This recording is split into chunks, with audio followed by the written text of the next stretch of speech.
Acabou a espera! Fernando Diniz ganha reforço importante para o jogo de hoje contra o CSA, inclusive, amigo vascaíno. Hoje é dia de Vasco, hoje é dia de Copa do Brasil. Ansiedade a mil para o torcedor vascaíno logo nesta quarta-feira de manhã. Além de falar sobre esse reforço importante para o técnico Cruz Maltino, temos também aqui nesse Acorda Vascão muitas outras informações e novidades sobre o nosso Vasco da Gama. Fim da linha para Pablo Verratti. Será que hoje o atacante argentino aparece entre os titulares? Tem também informação com relação a retorno de Felipe Coutinho. Reforços na Colina Histórica, nome que o Vasco formalizou, proposta no início do ano, está livre para fechar. E além dessas, amigo vascaíno, muitas outras informações. Você aí terá pela frente um Acorda Vascão, que chega para você bastante agitado, bastante movimentado, cheio das últimas informações e novidades sobre o nosso Cruz Maltino. Mas é claro, antes de começar esse vídeo, antes de deixar todos vocês muito bem informados sobre o nosso Vascão, como sempre faço aqui no canal, eu quero dar as boas-vindas a todos vocês que estão chegando aqui pela primeira vez. Para quem ainda não me conhece, muito prazer. Eu sou o Lucas, você está no canal do Gigante Vasco e esse daqui, para você que não sabe, é o canal do torcedor vascaíno. Eu tô aqui todos os dias, 3 vezes por dia, com a Acorda Vascão, que chega sempre às 7 horas da manhã. O Fala Gigante, que é o segundo vídeo do canal, chegando sempre pela parte da tarde. E o Boa Noite Gigante, terceiro e último vídeo do canal do Gigante Vasco, chegando pela parte da noite para fechar o seu dia com chave de ouro e as últimas informações do nosso Vascão. Então, é claro, vamos juntos, né? Fazer de um canal do Gigante Vasco cada vez maior e a sua ajuda é de suma importância para que isso aconteça. Então, para tudo que você está fazendo aqui agora, venha logo aqui embaixo onde tem essa palavrinha, inscreva-se, clique nela e já venha fazer parte da nossa família. Show? Vambora então, amigo vascaíno, sem muita enrolação, né? Falar logo de Vasco da Gama. Quero começar aqui, primeiramente com você, este Acorda Vascão, falando com relação aí ao que aconteceu ontem pelo Campeonato Brasileiro. Tivemos um jogo acontecendo pelo Brasileirão, um jogo atrasado entre Grêmio e Fortaleza, né? O Grêmio venceu a partida pelo placar de 2-1. Com a vitória, o Grêmio se desprendeu do Vasco. O Grêmio tinha 17 no início desta partida, né? Antes da bola rolar. Com a vitória foi a 20. E com a derrota, o Fortaleza fica estagnado na zona do rebaixamento com os mesmos 14 pontos. Por que eu tô trazendo essa informação? Porque é um jogo, como tá aparecendo aí na tabela de classificação a vocês, muito importante. Caso o Fortaleza vencesse a partida que aconteceu ontem, o Fortaleza iria a 17, ultrapassaria o Vasco da Gama e o Vasco iria para a zona do rebaixamento. Então, como o Fortaleza perde a partida, o Clube de Regatas Vasco da Gama segue fora do Z4. O Grêmio, nesse momento, tem 16, Fortaleza, nesse momento, tem os mesmos 16 jogos e o Vasco segue com 15. Então é algo bem legal, bem positivo.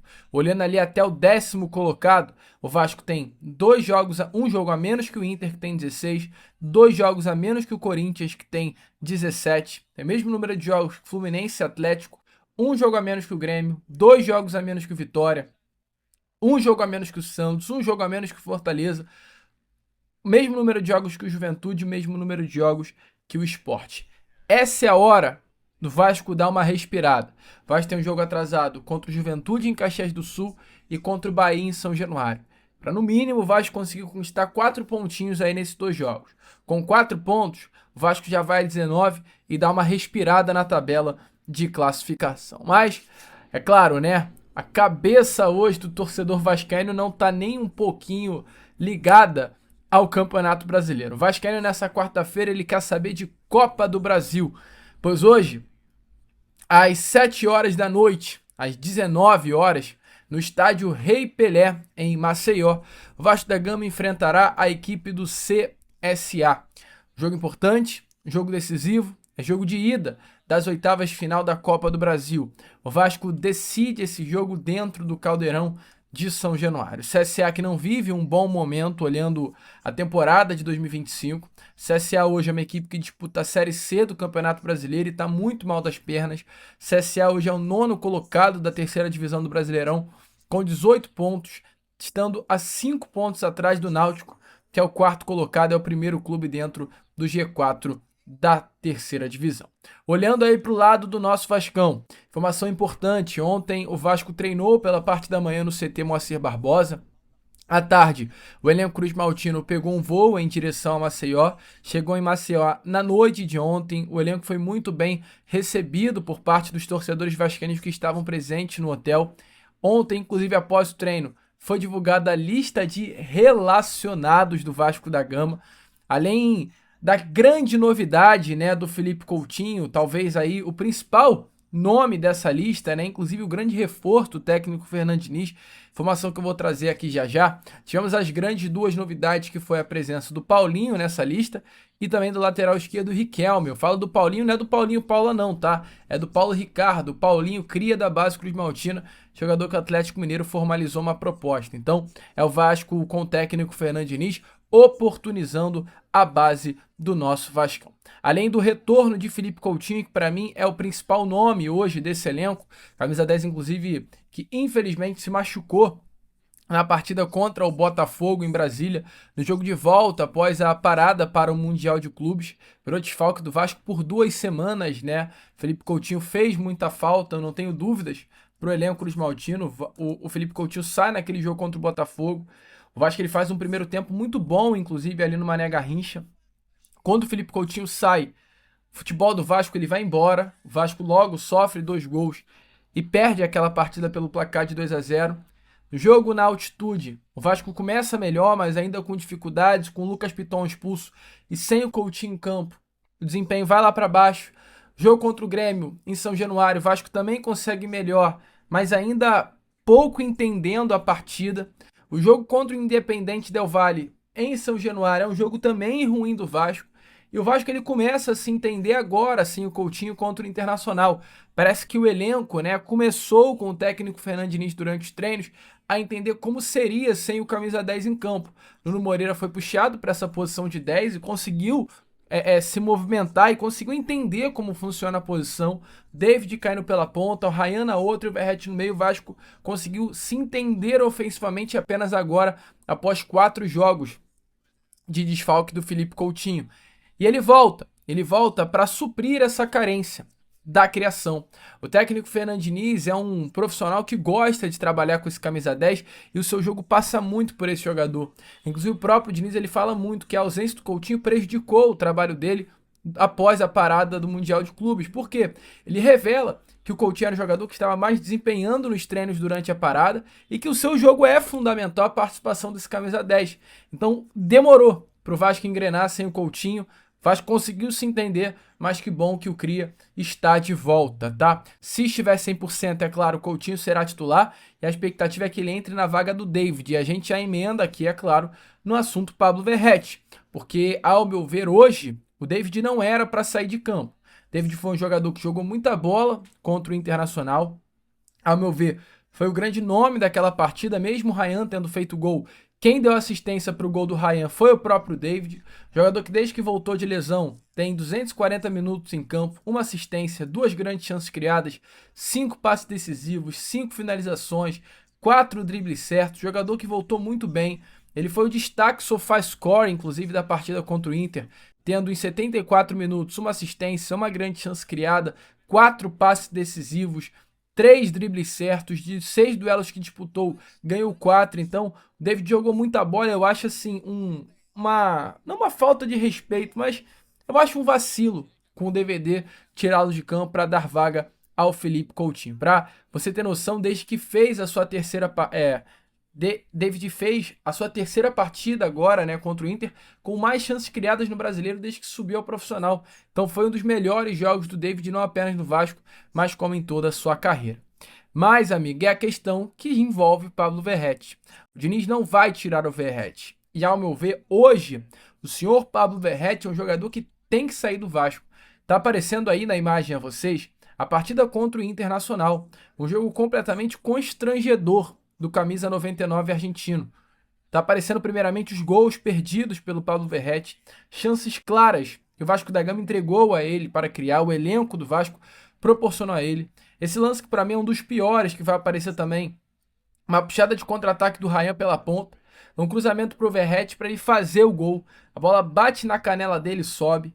Tem um outro lance que já já também vai aparecer nas imagens, onde é outra puxada de contra-ataque feita pelo David. O David entrega a bola pro Verratti, o Ryan tá passando sozinho na ponta, era só tocar. E ele inventa um chute que não existe, prejudica, mata o contra-ataque do Vasco. Então assim, Pablo Verratti não tá jogando nada. Foi uma peça que prejudicou o Vasco da Gama no último domingo. E ao meu ver, eu acho que chegou ao fim da linha. Talvez não ao fim da linha, mas uma pausa na linha, uma paradinha. Tá na hora do Pablo Verratti comer um banco. O Coutinho vai voltar, por que não colocar o David como falso 9? Deixa o Nuno pelo lado esquerdo, Ryan pelo lado direito e o Coutinho como camisa 10 centralizado. Eu acho que vale pensar um pouquinho nessa situação. Mas a ideia do Diniz, muito provavelmente, é a entrada do Coutinho no lugar do DVD, mantendo o Nuno na esquerda, Ryan na direita e o camisa 10 Pablo Verratti no setor ofensivo. Enfim, deixe sua opinião aí nos comentários. E para trazer uma terceira opinião um pouquinho diferente, jornalista que eu pelo menos gosto muito, que é o Rica Perrone, falando exatamente sobre o camisa 99 argentino. E olha, meu amigo, são duras críticas do Rica ao atacante Pablo Verratti. Se liga só. Só que o jogo é definido por 3 lances. E esses 3 lances têm participação do Verratti. O Verratti, participação no gol do Vasco. Ele tem a participação no não gol do Vasco, quando ele não dá uma bola pro Ryan, que entrava sozinho de frente pro gol. E ele tem participação na ajeitada de bola que ele dá pro Carboneiro. O Verratti é o jogador útil, mais inútil, o jogador decisivo, que mais atrapalha um time de futebol em todos os tempos. Poucas vezes eu vi um jogador que fosse tão útil e ao mesmo tempo atrapalhasse tanto um time como o Verratti. O Verratti atrapalha o contra-ataque, mas quando você joga a bola na área, ele é o cara que resolve. O Verratti é o cara que perde um lance bobo, mas ele é o cara que na sequência briga por uma bola e acaba deixando na cara do gol. O Verratti é amor e ódio o jogo inteiro, é uma loucura. Aí chega a expulsão do Jardim. Olha, cara, eu sou muito a favor de se punir a cera, mas é preciso haver um critério. Se um goleiro cai e diz que ele tá machucado, o critério brasileiro é de que você chama o atendimento, porque o juiz nenhum é médico. O juiz entendeu que era cera. Mas aí você tem que entender todo o jogo. Aí a dona CBF tem que ter um critério, chamar os árbitros e falar, ou você pode interpretar se é contusão ou não cabe a você interpretar. Porque hoje interpretar, mesmo se ele estivesse fazendo cera, que eu acho que é o caso, em todos os outros jogos do campeonato não interpretar, eu não concordo com esse segundo cartão amarelo, com essa expulsão, porque você sabia que ia gerar uma expulsão. E aí, cara, desculpa, mas o árbitro decidiu que era para expulsão e expulsou. E nos outros jogos todos do campeonato, não. E aí o Vasco teve que se fechar, fazer o que dava ali para segurar o resultado, conseguiu segurar. Não deixa de ser um bom resultado para o Vasco empatar lá com o Beira-Rio, é ruim para o Inter, mas esse jogo teve requintes de crueldade que o torcedor vascaíno não teve, não. Bom, amigo vascaíno, como vocês viram aí, né? Essas foram as duras palavras de Rica Perrone. Concorda? Deixe sua opinião nos comentários, mas a situação hoje é exatamente essa, tá? Outra dúvida, além da entrada do Felipe Coutinho ou não, dependendo da sua parte física no lugar do David, fica também para o sistema defensivo. João Vitor, que foi desfalque nesse último final de semana por suspensão, volta a estar à disposição do técnico Fernando Diniz e ele pode retornar ao sistema defensivo, atuando ao lado do Lucas Freitas como titular. Com isso, Maurício Lemos, que foi também, ao meu ver, um dos grandes destaques do Vasco na partida contra o Inter, deve voltar para o banco de reservas. Uma pena, cara. Eu tenho uma certeza, uma convicção de que o Maurício Lemos era um atleta que merecia permanecer no time titular também. Jogou muita bola. Ao meu ver, foi uma das melhores partidas de um zagueiro do Vasco em 2025, a atuação do Maurício Lemos contra o Internacional. Mas não sei por que o João Vitor é um queridinho aí do técnico Fernando Diniz e deve permanecer entre os 11 iniciais. Qual é a sua opinião? Deixe nos comentários. E partindo aqui para o último bloco desse Acorda Vascão, falar com vocês sobre a questão de reforços, né, amigo? Diniz ganhará um reforço importante, que é o Felipe Coutinho, para esse jogo de hoje, mas o Vasco da Gama quer trazer ao Diniz não reforços caseiros, né? Mas reforços de fora, do mercado. A questão ofensiva segue sendo um grande problema para o Vasco da Gama.